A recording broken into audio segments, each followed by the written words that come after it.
好嘢！有冇搞錯啊？吓？你啊，呢場戰鬥性命攸關，你竟然派替身？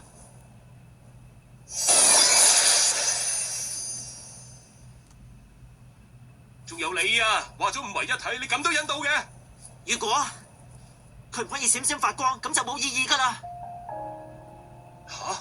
你講乜嘢啊？我哋都係黃輝仔嚟噶嘛，每個人都要閃閃發光至係噶。我哋因為咁先會集合起嚟。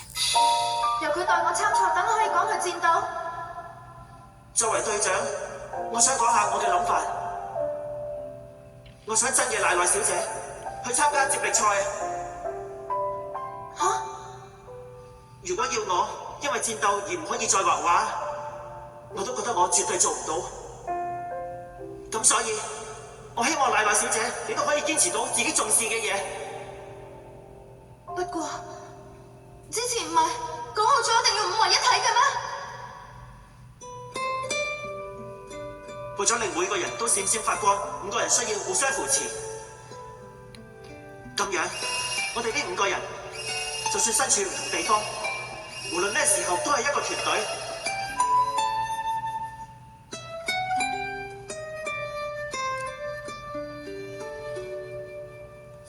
頭先趕嚟嘅賴賴妹妹，全身都係閃閃發光嘅。咁係因為我可以冇遺憾咁跑完比賽咋。好多謝你令我可以繼續閃閃發光啊，隊長。